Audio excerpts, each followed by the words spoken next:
हम ममता झा समस्त मिथिलावासी गोर लागै छी। शौख लागैया हमरा शौख लागैया, शौख लागैया बड़ शौख लागैया, हमरा शौख लागैया। इंग्लिश बाजू ने यौ बलम जी हमरा शौख लागैया, इंग्लिश बाजू ने यौ बलम जी हमरा शौख लागैया। शौख लागैया हमरा शौख लागैया, इंग्लिश बाजू ने यौ बलम जी हमरा शौख लागैया, इंग्लिश बाजू ने यौ बलम जी हमरा शौख लागैया। माताजी के मदर कहबन पिताजी के फादर, माताजी के मदर कहबन पिताजी के फादर।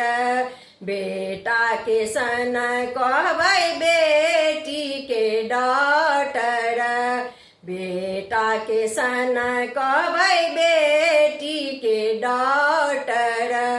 हमरा कहब अहाँ, हमरा कहब अहाँ, कहब माय डियर बड़ शौख लागैया, बड़ शौख लागैया। इंग्लिश बाजू ने यौ बलम जी हमरा शौख लागैया, इंग्लिश बाजू ने यौ बलम जी बड़ शौख लागैया। चाची जी के आंटी कहबै चाचा जी के अंकल, चाची जी के आंटी कहबै चाचा जी के अंकल।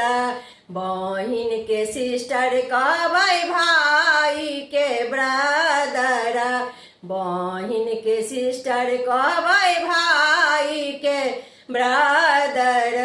हमरा कहब अहाँ, हमरा कहब अहाँ, कहब माय डियर बड़ शौख लागैया, हमरा शौख लागैया। इंग्लिश बाजू ने यौ बलम जी हमरा शौख लागैया, इंग्लिश बाजू ने यौ बलम जी बड़ शौख लागैया, इंग्लिश बाजू ने यौ बलम जी हमरा शौख लागैया।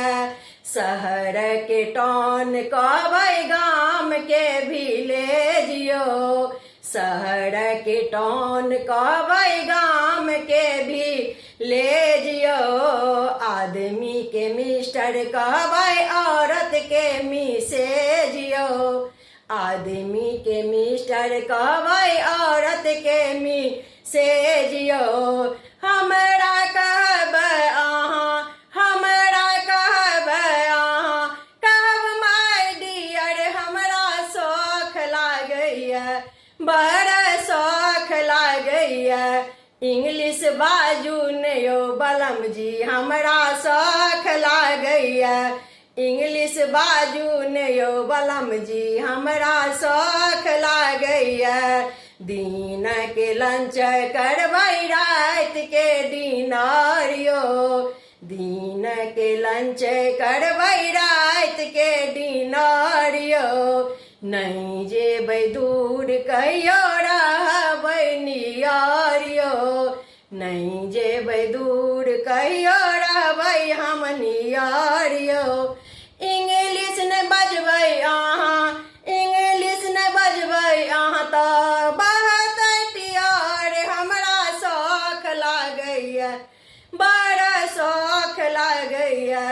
इंग्लिश बाजू ने यौ बलम जी हमरा शौख लागैया, इंग्लिश बाजू ने यौ बलम जी बड़ शौख लागैया, इंग्लिश बाजू ने यौ बलम जी हमरा शौख लागैया। धन्यवाद।